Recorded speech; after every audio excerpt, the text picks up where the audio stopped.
Die Here praat nou al hierdie hele week met ons as 'n gemeente van ons bedieningsspan mense stuur vir ons skrif oor wat hulle hoor en waar die Here mee besig is. En ek praat nooit met die ouens oor waaroor ek gaan bedien nie. En dan is dit vir my altyd net super om te sien hoe dat dit bevestig wat die Here op my hart gelê het.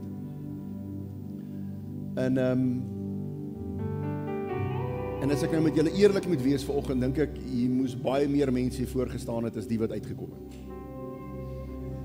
Want ek dink die meeste van ons sukkel maar met vrees. Kan ek 'n amen hoor? En die wat amen gesê het, hoekom is julle nie? So ek gaan jou vra, Jan, wil jy nie vir my gou net op die Bybel app Habakuk 3. En as jy jou Bybel hier sou hê, dan wil ek jy moet gesaam met my daar oopmaak. Ek wil net vir jou ietsie lees voordat ons begin. Habakuk 3.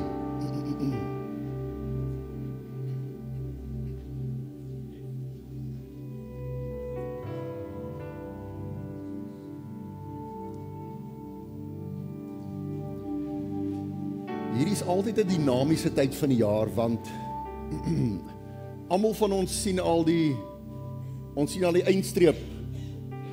Dis die ouens wat die Comrades marathon hardloop. Ons begin nou al hoe nader en nader aan die uitstreep kom.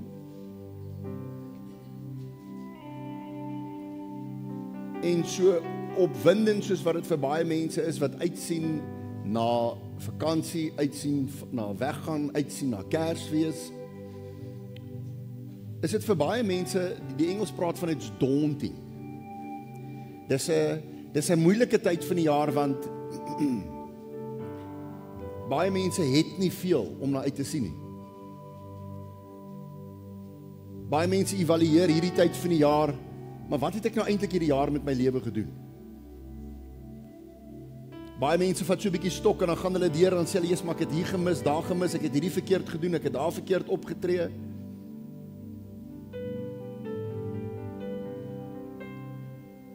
Baie mense se finansiële realiteit maak dat hulle die einde van die jaar soos die pes wil vermy, want ek het dalk nie om vir my kinders te kan wegvat nie. Ek het dalk nie om vir my kinders te kan voorsien nie. Kan dalk nie eens ordentlike geskenke koop nie. Familie kan nie kom kuier nie, ons kan nie gaan kuier nie. Baie mense is alleen hierdie tyd van die jaar. Hulle geliefdes is nie saam met hulle nie. Kinders is oor see, ander kan dit nie maak nie. Hierdie vakansie is hulle weer saam met die skoonouers, alweer.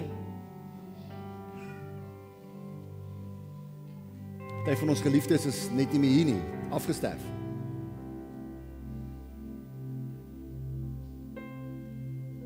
So in hierdie tyd van die jaar ervaar ons nogal baie dat mense met bekommernisse die jaar klaarmaak. Hulle weet nie hoe gaan hulle volgende jaar ingaan nie.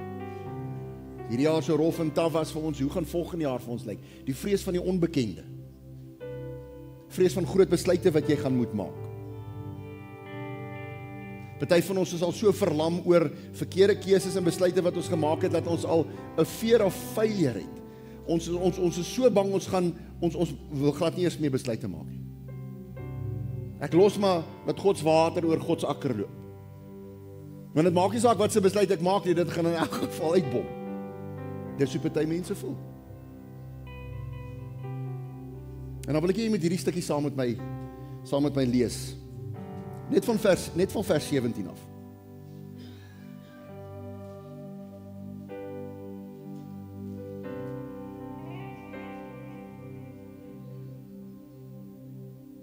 Eintlik, kom ons gaan na vers 16, ekskuus. Toe ek dit hoor, het my ingewande gebewe, my lippe het getril by die geluid, bederf het gekom in my gebeente, ja, ek het gebewe waar ek staan, omdat ek rustig moes wag op die dag van benoudheid, dat dit aanbreek vir die volk, wat op ons 'n aanval maak. Hierdie profeet het gehoor, daar gaan 'n aanval kom, en sy reaksie is, sy liggaam het aan die bewe gegaan. Sy gebeente het hy gevoel is besig om op te droog. Sy lippe het getril. Hierdie was benoud. Maar hoor wat se defense, hoor waartoe hardloop hierdie profeet. In die aangesig, in die midde van hierdie nuus wat na hom toe aangestorm kom. Hy sê alhoewel die vrye boom nie sal bloei en aan sy wingerstokke geen vrug sal wees nie. Die drag van die olyfboom sal teleurstel en die saailande geen voedsel oplewer nie. En die kleinvee uit die kraal verdwyn en die beeste in die stalle nie sal wees nie. Dis 'n depressing prospect.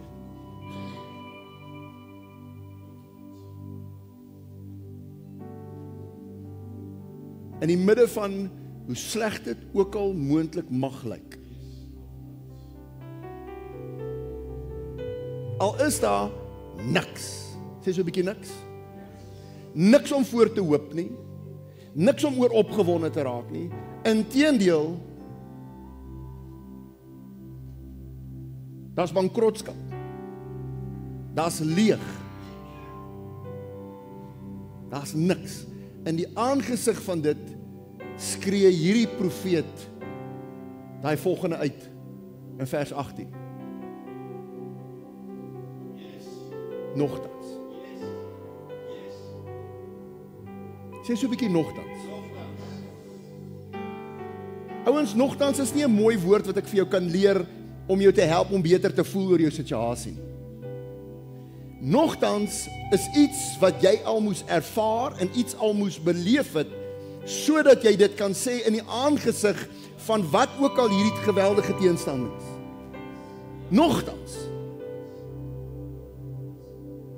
Nogtans sal ek wat doen? Ek sal jubel, waarin? Ek sal jubel in die Here. Ek sal juig in die God van my heil. Halleluja! Sien julle hoe sukkel ons om dit te glo? Want terwyl ek dit vir jou lees, sit jy daar en jy sê vir my, Dion, ken jy my storie? Weet jy waar ek deurgaan? Weet jy wat se gemors is my lewe? Weet jy hoe lyk my huwelik? Weet jy hoe lyk my finansies? Weet jy wat se fights moet ek alleen fight, want ek kan niemand anders in dit intrek nie? Weet jy?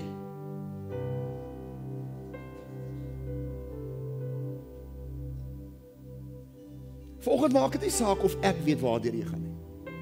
Volgende is dit belangrik dat jy moet weet dat jou Skepper, die Pa van Israel, slymer en slaap nooit. Volgende moet jy leer en jy moet hoor dat al gaan jy deur die dal van doodskaduwee, ek sal geen onheil vrees nie, want ek weet hy is saam met my. Nou, talk is cheap. Is maklik as jy in 'n plek van oorwinning staan om daai skrifte te quoteer. Dis maklik om daai aanhalings te maak.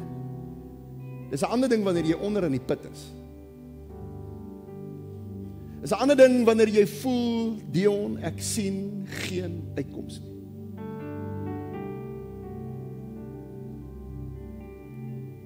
En dis hier waar ons groot probleme kom. Ons almal sit met hierdie geweldige stuk ding van, ons het so geestelike geheueverlies. Want almal van julle wat hier sit, iewers in jou tydvak wat jy al op hierdie aarde is, was jy al in so 'n situasie gewees? Almal van julle. Wie van julle was al ooit in die moeilikheid? Kom nou. Wie van julle het al gevrees dat hierdie ding wat jy daai tyd deurgegaan het, gaan jou einde beteken? Wie van julle was oortuig gewees, jy gaan sterf? Wie van julle was oortuig gewees, hulle gaan jou goed kom opskryf by die huis? Wie van julle was oortuig gewees, sy gaan haar tasse pak en sy gaan waai?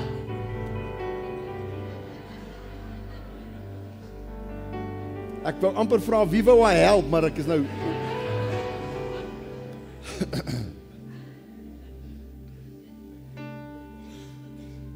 Wie van julle het al ooit op 'n plek in jou lewe gewees waar jy gevoel het, Here, ek is oortuig, U het van my vergeet. Ek staan alleen, Here. Niemand sien my raak nie, niemand hoor my nie. Ek voel Dawid se gebed is nie net 'n ding nie, dis daai ding van ek slaan my oë op na die berge en ek vra, Here, waar?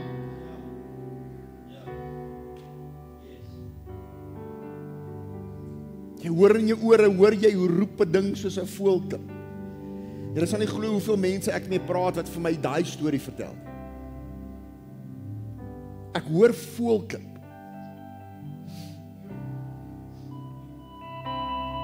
Geen mens in sy regte verstand sal by homself wil dink om soontoe te gaan ry en 'n einde aan jou lewe te maak nie. Dis desperasie. Dis hopeloosheid. Dis teleurstelling.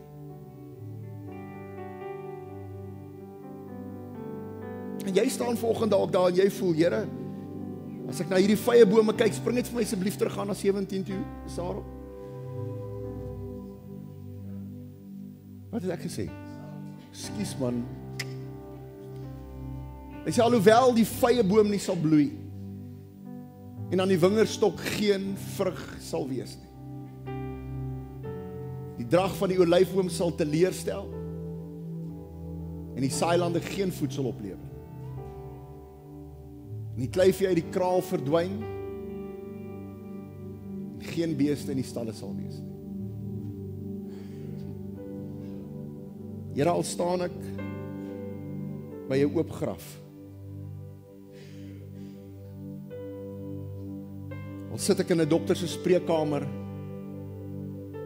en ek kry 'n doodsvonnis.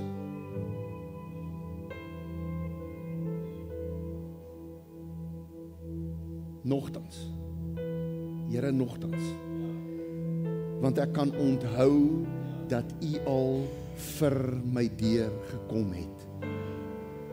Ek kan onthou, daar was 'n tyd in my lewe gewees, waar ek ook teen die vloer en teen die planke was, en ek het U aangeroep, en ek het gesmeek, en ek het gevra, Here, sien my raak, Here, hoor my, ek kan nie meer nie, en U het deurgekom, halleluja, ek onthou dit, Here.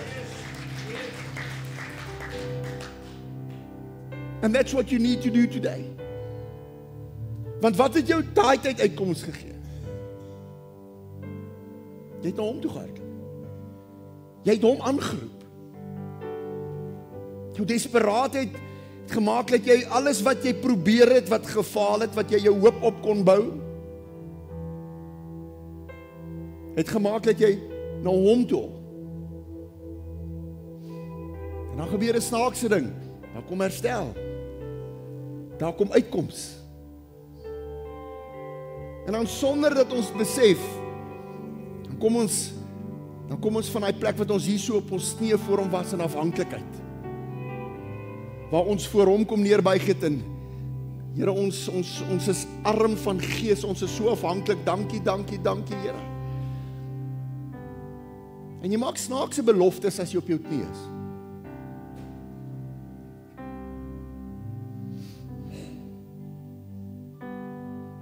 Jy maak groot verbonde met die Here.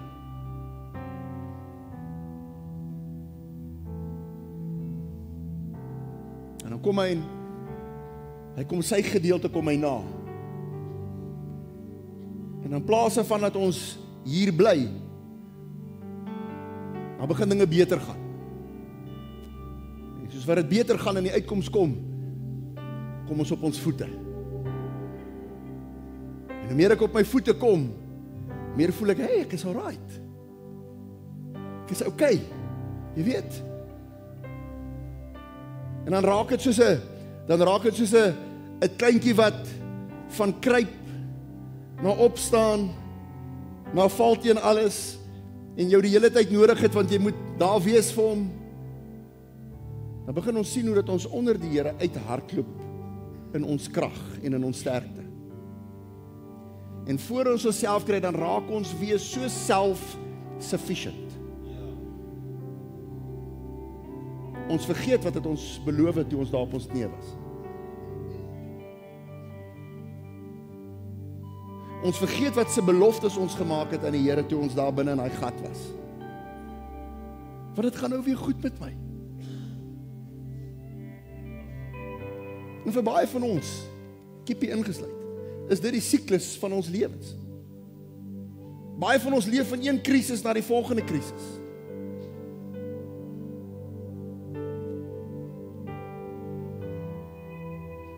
En hier sit jy vanoggend.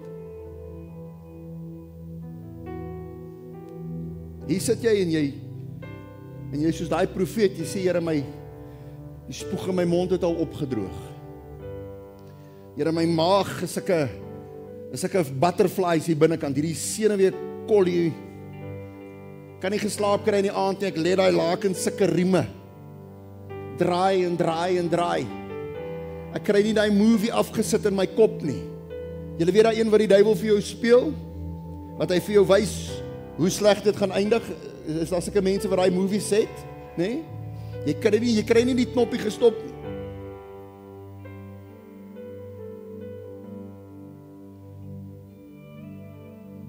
En daar's 'n rede kom die Here ons hierdie skrif gee, en daar's 'n rede kom die Here met ons mense praat om ons bewus te maak, want jou Vader soek jy nie op 'n plek waar jy jouself uitmekaar uitskeer oor bekommernis, oor worry nie. Hy wil hê ons moet in sy oorwinning kan leef. Is vir die rede wat ek gekom het sê by. Vir hierdie rede, sodat jy die lewe en die lewe in oorvloed kan gee. Oorvloed beteken nie die afwesigheid van aanslaan nie. Dit beteken nie daar is een of ander spesiale beskerming oor ons dat niks met ons gaan gebeur nie. Inteendeel, Jesus kom en hy sê vir ons in Johannes, hy sê, hey, as daar een ding is wat julle moet weet is, julle gaan teëspoed hieronder. But how do I face it? Nogtans.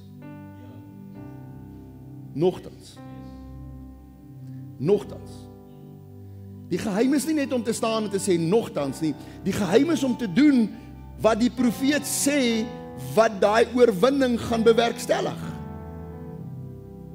Hy sê nogtans sal ek jubel in die Here. Nou wanneer jy in die middel van jou fight is die laaste ding waarvoor jy lus is om te jubel. Jy wil skel, jy wil skree, jy wil vloek.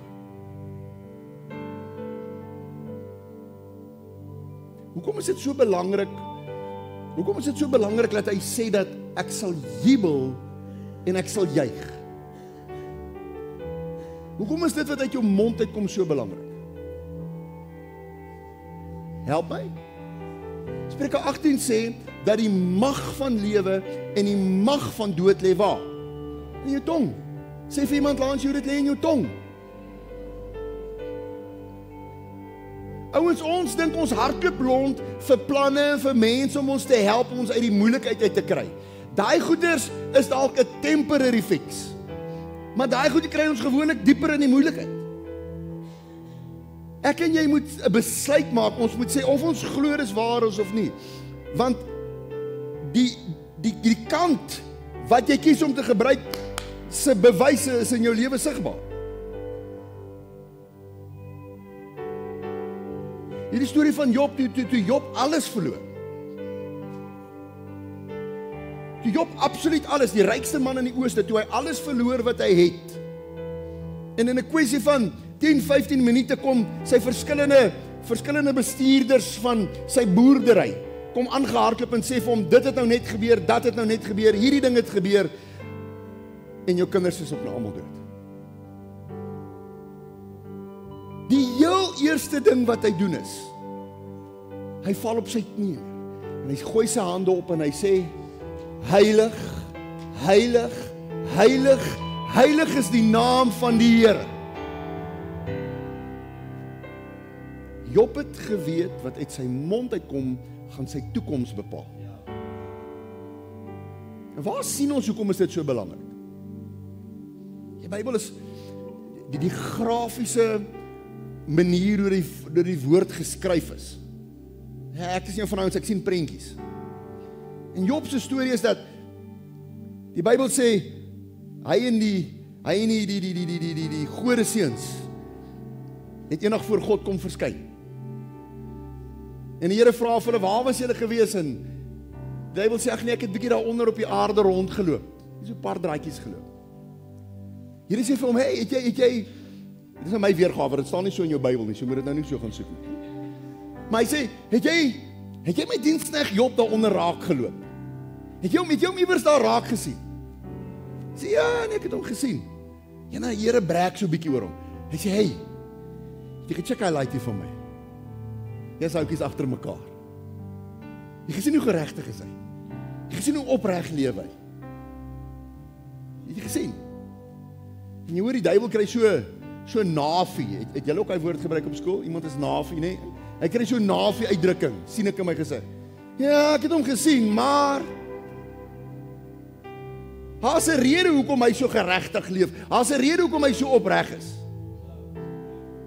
Hy sê, Here, is omdat jy so muur van beskerming om hom gesit het. Dis hoekom. Hy's bang hy verloor daai beskerming van jou. Dis al hoekom hy so geregtig leef. Wat die duiwel eintlik sê is, hy's eintlik 'n hipokrit. Dis maar eintlik wat die duiwel sê. Die Here sê, "O, is dit?" Hy sê ja. En hy challenge die Here. Hy sê, "Ek sê jou wat?" Hy sê, "Haal daai muur van beskerming af. Dan kyk ons hoe geregtig is daai seun van jou dan." Jy weet, daai beskerming wat vir hom gee, vat dit weg en gee my kans om carte blanche in sy lewe te hê. Jy weet, ek kan maak net wat ek wil. Dan kyk ons of hy nog so gaan optree. En hy maak hierdie stelling. Ja, hy's kokkie. Hy maak hierdie stelling en hy sê, Here, ek weet jou. As ellende, teëspoed en verlies hom tref, wanneer daai muur van beskerming weg is, gaan Job jou vloek. Gaan lees Job 1, dit staan net so. Hy sal jou vloek. Daai ding het my altyd gepuzzle. Hoekom het die duiwel dit gesê? Hoekom het hy nie gesê hy gaan hom verag nie? Hoekom het hy nie gesê Job gaan sy rug op jou draai nie? Hoekom het hy gesê Job sal jou vloek? Want hy het verstaan dat die mag van lewe en die mag van dood lê binne in die tong. En hy het geweet as hy Job kan kry om God te vloek, is hy vas. Dan gaan dit wat hy sê, dit wat sy mening, dit wat sy opinie is oor wat met hom gebeur, die teleurstelling, die hartseer, die verlies, hy gaan gebind wees en dit gaan Job se einde wees. Dit gaan sy storie wees. Want dis hoe ons mense is. Amen. Help my gou. Hoeveel van ons ken die mense nie? As jy hulle sien aankom, dan kry jy al so holkel op jou maag. Want al wat hulle het om te vertel is hulle storie. Hulle gaan weer kom kla oor hoekom dit so elendig gaan, wat met hulle gebeur het. Hy storie is al soos 'n canvruitbottel, hy sal so ingelê. Hy sal ryp. Jy vermy sulke mense, is ek reg? Want hulle maak jou elendig. Dis depressing. Maar dis die waarheid. Hulle woorde word hulle lewe. En dis wat Spreuke 18 sê, hy sê, pas op wat uit jou mond uitkom. Hy sê, want jou woorde is vrugte. Dis vrugte. Hy sê, jy gaan moet kies waarmee wil jy jou maag vul. Hy sê, dis 'n voedsel. Hy sê, dit wat jy sê, gaan jou maag vul. In ander woorde, dit gaan jy jou energie gee. En jy moet met daai energie leef. Soos jy dood, teleurstelling, ongelukkigheid, bitterheid, kwaad, woede, as daai jou woorde is, dan gaan dit jou lewe vol maak. En jy gaan uit dit uit leef. Verstaan julle hoekom die profeet vir ons sê, dis nie net 'n man voel beter nie. Dis nie net man ruk jouself reg nie. Daar's 'n aktiewe deelname wat in jou en my lewe moet plaasvind. Daar's iets wat ons moet doen wat God se woord aktiveer. Jy moet jou mond oopmaak en praat. Dis hoekom hy sê, ek sal juig en ek sal jubel in die Here, die God van my heil.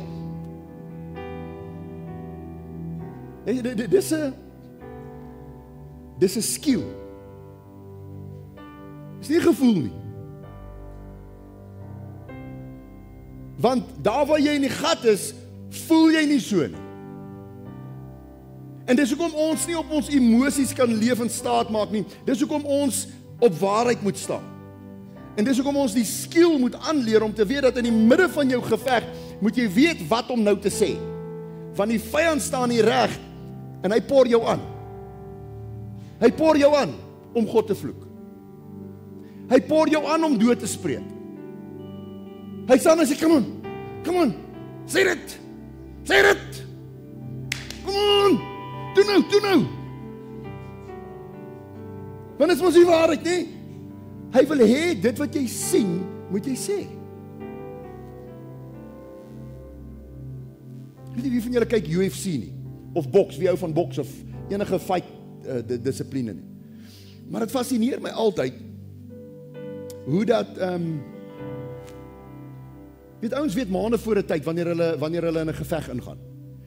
En wanneer hulle in 'n geveg ingaan, dan maak hulle nog 'n redelike diep studie van hulle opponent. Hulle maak 'n baie diep studie van sy gevegstyl. Wat is sy sterktes en wat is sy swakhede? Sodat hulle van dit af 'n plan kan maak om daai ou in die fight te kan counter. En dan oefen die ouens maande om nou hulle plan uitgevoer te kry. En dan breek die aand van die fight aan. Dis die ouens in die kruit. En jy sien gewoonlik daai eerste ronde. Ja, dan check hierdie ouens is met hulle plan besig. Hulle weet wanneer om te bob en te weave. Jy weet hulle weet wanneer moet hulle slaan en wanneer moet hulle en dan is die eerste ronde verby en dan kom die tweede ronde en dan slaan en stadig maar seker begin jy sien die ouens begin so hangerig in mekaar raak. Het julle dit al gesien? Hoe verder die geveg aangaan, hoe meer roekeloos raak daai vegters. Hulle kom naderhand op 'n plek waar hulle so mekaar hang. Al wat hulle doen is, hulle begin net appels swaai en hulle hoop, iewers gaan ek nou 'n knockout land. Het julle al gesien? Hy ref moet meer moeite doen om hulle uit mekaar uit te hou. Want hulle is moeg. Hulle is gedrein. Dan staan die coach hier langs die kant en wat skree hy die hele tyd? Onthou die plan. Julle hoor as hulle gaan sit en hulle maak hulle gesigte skoon so tussen die rondes. Dan hoor jy hoe skel hy coach uit. Hy sê vir hom, "Hey, ons het dit geoefen, jy moet so maak, jy moet die ding." Ja, is reg. Ek sal wees reg, ek sal. Daai ou hoor nie 'n woord wat die coach vir hom sê nie. Hy het een ding in sy kop en dit is survive. Dis al wat hy hoor. En ouens, daai ding gebeur presies dieselfde met jou en my, want ons is in 'n fight. Jy's in 'n fight. Die Bybel sê vir ons dat ons stryd is nie teen vlees en bloed nie. Efesiërs 6. Ons is in 'n fight. God gee vir ons die plan, hy gee vir ons alles wat ons nodig het om hierdie fight suksesvol te kan uitkom. Maar omdat ons nie steur aan wat hy vir ons sê nie, nou gaan maak ek en jy, nou wil ons hierdie fight in ons vlees fight. Nou raak jy uitgeput, jy raak moeg, en wat gebeur met jou? Jy probeer net kyk of jy iewers 'n shot kan land. En jy vergeet wat God se plan was vir jou. En dis hoekom dit 'n wat sê mooi Afrikaanse vir skill, kuns, dankie. Vaardigheid, ja. Dis hoekom dit 'n vaardigheid is wat ek en jy moet aanleer, dat wanneer ons sien hierdie ding is op pad, wanneer ons sien ons is in die moeilikheid, wanneer ons na die vyebome kyk, wanneer ons na die leeukraal kyk, wanneer ons sien daar's niks nie, moet ek en jy al die vaardigheid om te weet en te besef, wat is besig om hier aan te gaan? Sodat ek kan weet, hoe counter ek hierdie ding?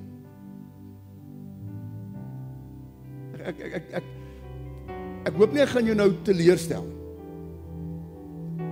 Maar die van ons wat almal uitgekom het vanoggend vir gebed, dis ons probleem. Ons maak so staat net op ander mense wat vir ons moet bid. Maar ons kom nie ons deel na nie. Dis hoekom ek nou gesê toe op jou knie was, toe jy beloof, Here, ek sal so en ek sal sis en ek sal daai.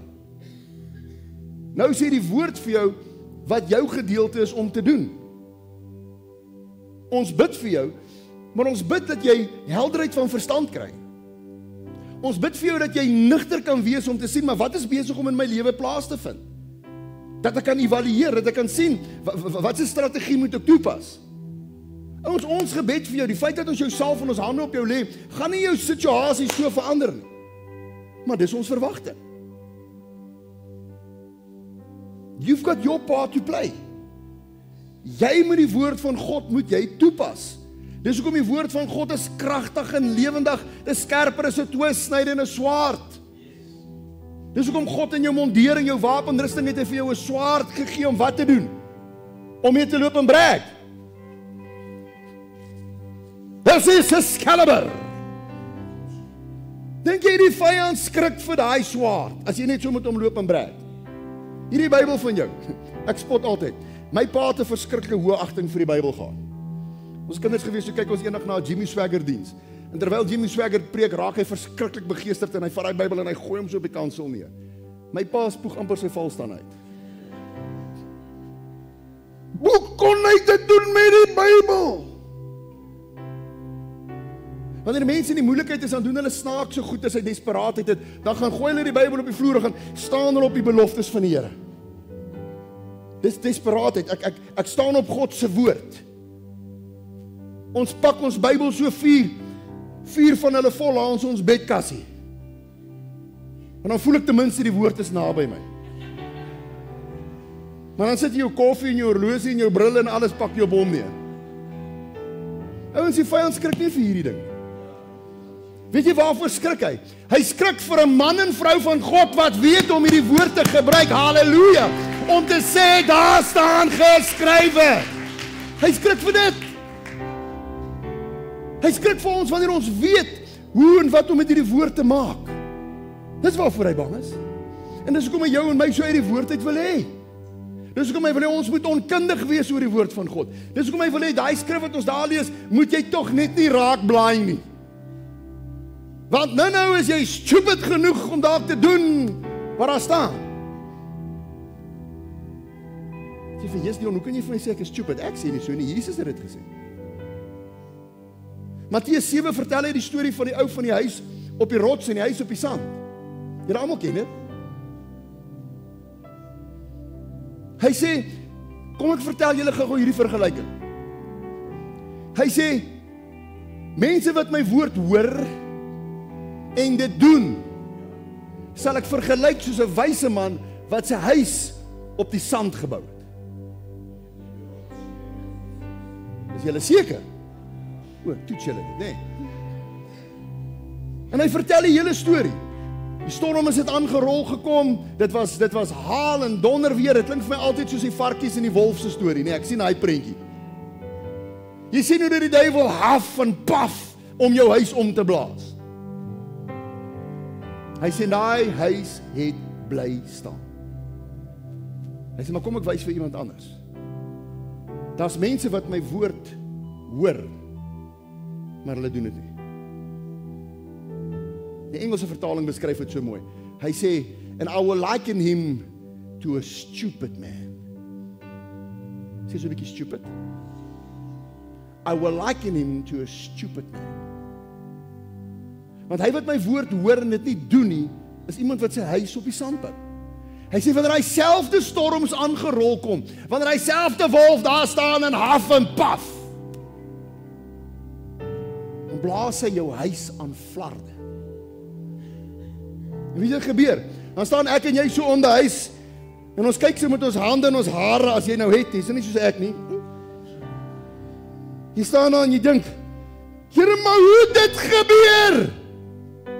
Hoe het ek hier gekom?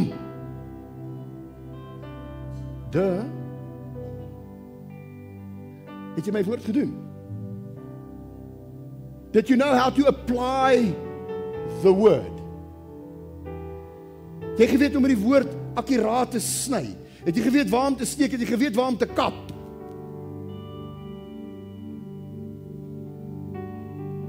Verstaan julle? En dis hoekom hierdie stuk van hierdie profeet so kardinaal vir ons is. Jy gaan moet leer dat in die midde van jou stryd oor jou bekommernis, gaan jy moet leer om te begin om God se woord te doen. Nie dit aan te haal nie, om dit te doen, of laat ek sê nie net aanhaal nie, om dit te doen.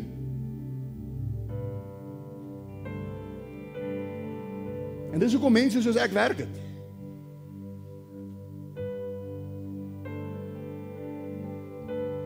En dit is so, ek en my pa en ons ander pastore, ons het 'n rol om te help en te ondersteun.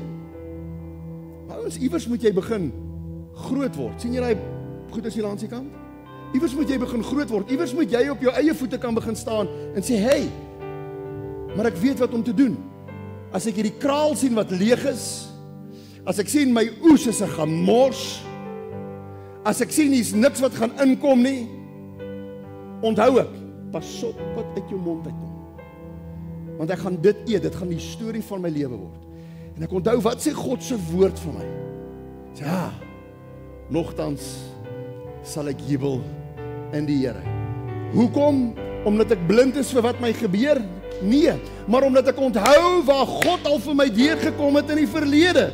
Ek herinner myself aan dit en ek sê, hey, o my siel, verbly jou in die Here en vergeet geen een van sy weldade nie. Magtig, julle kan beter as dit, regtig.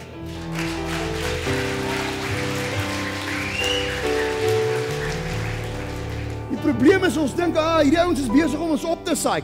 Dis die woord van God wat kragtig en lewendig is. It has to excite you. It has to ignite you. Hallelujah. As hierdie woord niks met jou doen nie, my broer en suster, sit jy met 'n probleem.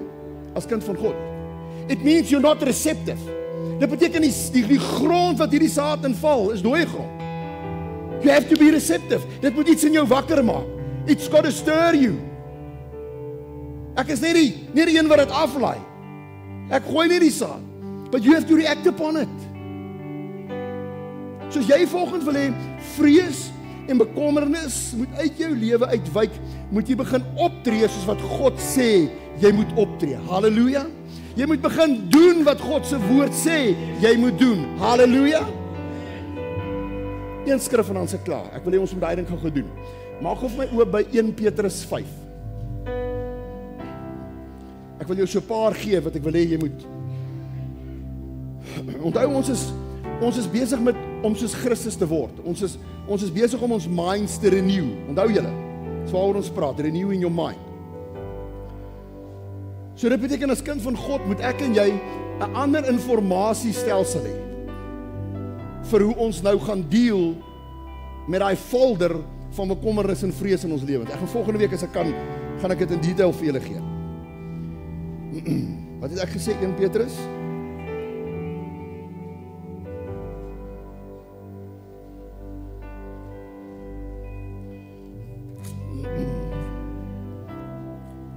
In Petrus 5, hier van vers 6. Hoor wat sê hy? Julle daar. Verneder julle dan onder die kragtige hand van God, sodat hy julle kan verhoog op die regte tyd. Om jouself onder God se hand te verneder, is wanneer jy onder sy wil inkom, onder sy heerskappy. Jy doen dit soos wat hy dit vir jou sê. Sê vir iemand langs jou, jy doen dit soos wat hy sê. That's what it means to humble yourself.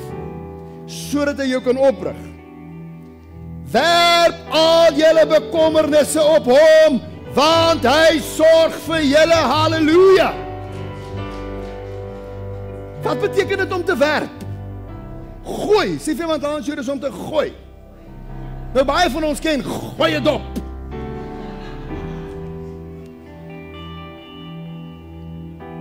Nou sê hy vir jou, gooi jou bekommernisse op wie? Hierdie nagmaal wat ons vier, hierdie bloed wat gevloei het, daai liggaam wat uit mekaar uitgeskeur is, Ouens, sy liggaam is gekwalify om met bekommernis te kan deel, jy nie. As jy gaan hoor die storie in Matteus 7, wanneer hy praat van die huis op die sand. Hy sê, toe daai huis in mekaar instort, hy sê, en groot was sy ineenstorting. Wat noem ons dit wanneer iemand se senuwees dit nie meer kan hou nie? Hy kry 'n ineenstorting. Hoekom?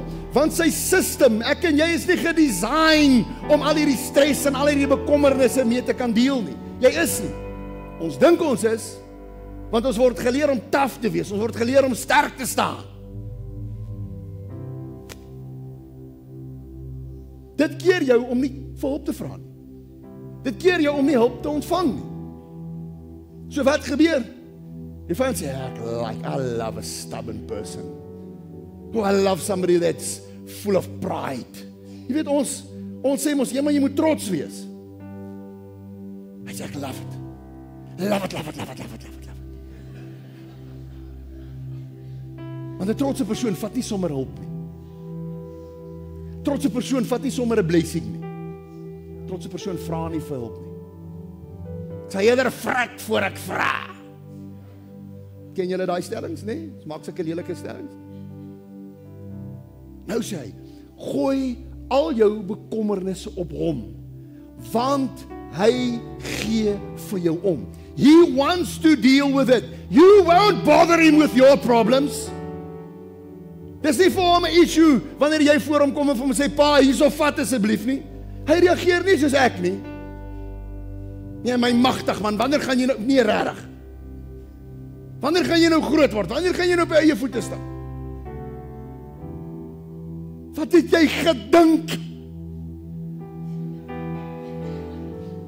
Hy werk nie so met ons nie, ouens. Hy gee vir jou om. En hier is die resep, hier is wat jy en ek nodig het, wanneer hierdie bekommernis ons so oorweldig. Vers 8 sê, wees nugter en waaksaam. Wees nugter en waaksaam. Hoekom? Hy sê van die duiwel, sê so 'n bietjie die duiwel, ons vyand, die aanklaer van die broeders, die mense moordenaar, daai ene, daai duiwel, hy loop rond soos 'n brullende leeu, en hy soek die wie hy kan verslind. Stop net gou daar. Ek het al mense hoor die snaakse goeie sê, verwaande, arrogante mense, wat goed sê oor die duiwel. Ja, hy is 'n Mickey Mouse met 'n luidspreker. Ja, hy is dalk nou hier soos 'n leeu, maar sy tande is getrek. Jesus ouens, kom ek vir jou sê, vir 'n leeu maak hy baie skade met sy gums.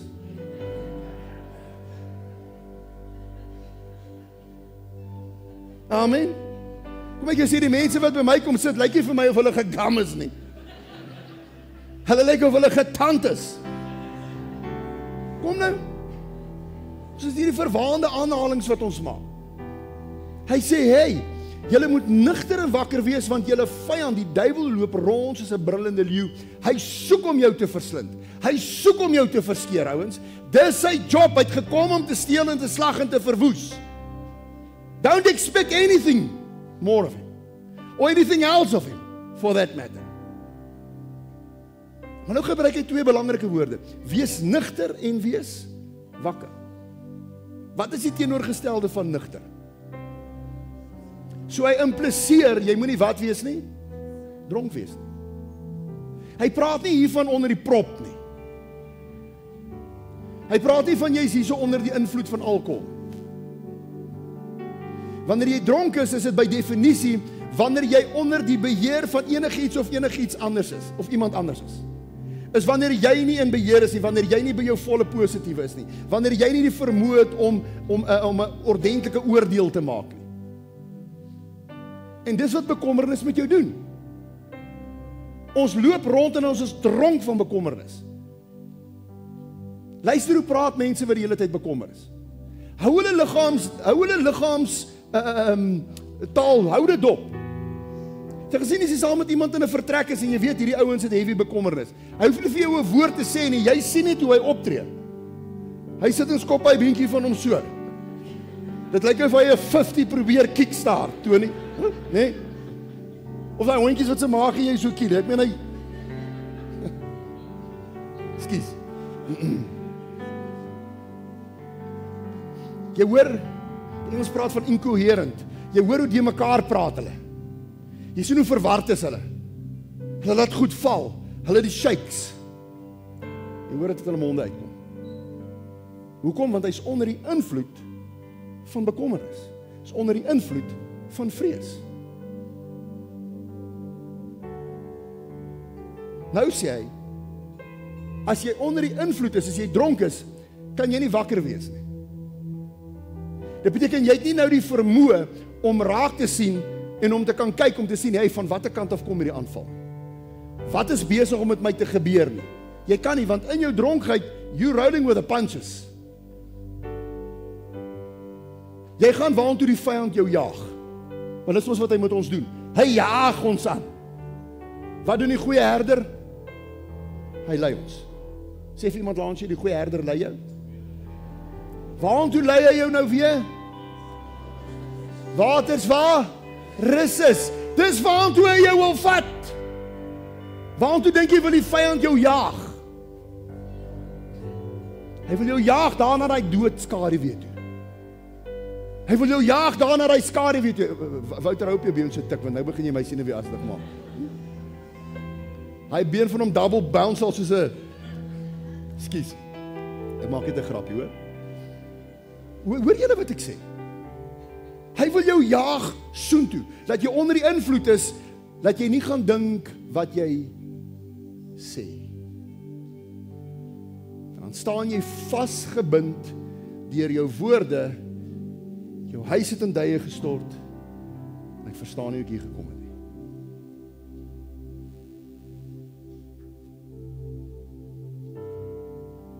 En dis hoekom ek sê, ouens, ons kan vir jou bid, ons kan jou salf, dat jy gelyk soos 'n geoliede varkie wat hulle gaan braai vir Kersfees op 'n spit.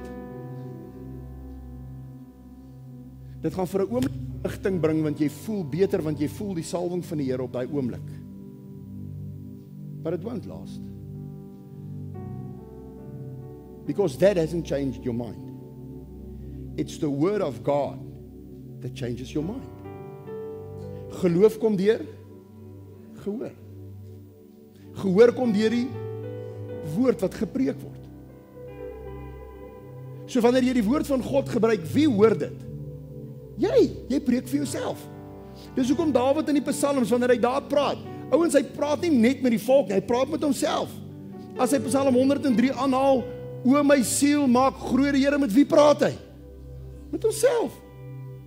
Ouens, ons almal praat met onsself, ons almal maar so 'n bietjie kenserig hier nou en dan, né? Party van ons vind dit as baie goeie geselskap. Maar hoekom dink jy sê hy dit vir homself? Want hy praat uit sy geesmens, hy praat hy na sy vleesmens toe. En hy sê vir sy vleesmens, hey, kom in lyn met God se woord, halleluja! Maar wat doen ons? Ons praat wat ons sien. Ons praat wat ons voel. Otter. Jesus my skat, ek weet nie wat ons moet gaan maak nie. Ons gaan die huis verloor. Hoe ons moet plek kry. Bel jou maar. Dis die laaste uitweg, maar bel hoor of ons maar soontoe kan kom trek, jy weet. Jesus, het jy die weeshuis se telefoonnommer? Jy weet, hoe gaan ons hierdie kinders groot maak? En dan sit party van julle kinders in die kamer en hulle hoor weeshuis. Yes, dankie tog, ons kom uit hierdie hel.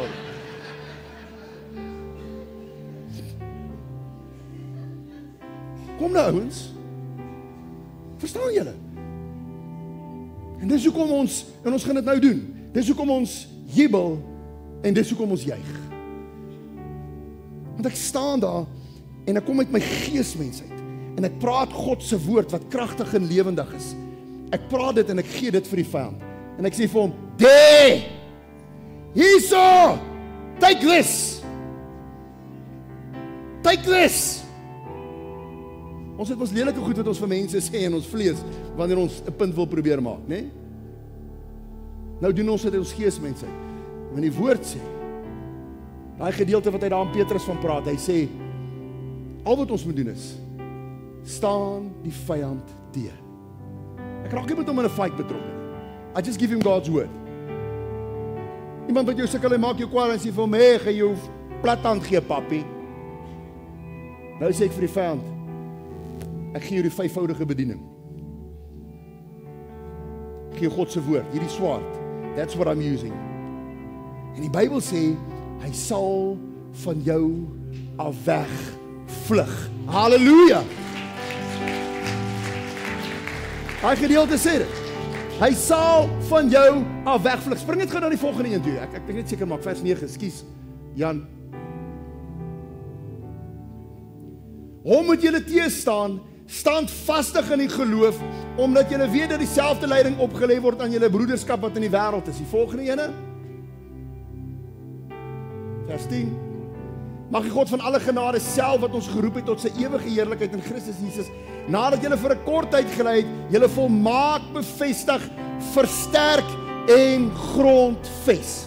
So die oomblik wanneer ek hierdie woord gebruik en ek vir die vyand sê, hierso def, vat so. Hy sê dan staan jy sterk. God sal jou grondves. Jy is soos 'n huis wat op 'n rots gebou is. Halleluja! Sê vir iemand aan jou halleluja. Staan saam met my asseblief. O my siel, daai wat julle nou speel. Dankie. So nou gaan ek jou kans gee om hierdie so 'n bietjie in die praktyk te beoefen.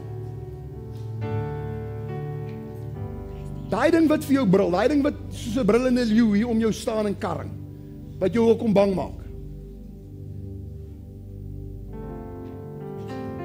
Daai leebome, daai leekrale, daai goed het hy vir jou wys wat jou gaan oorweldig.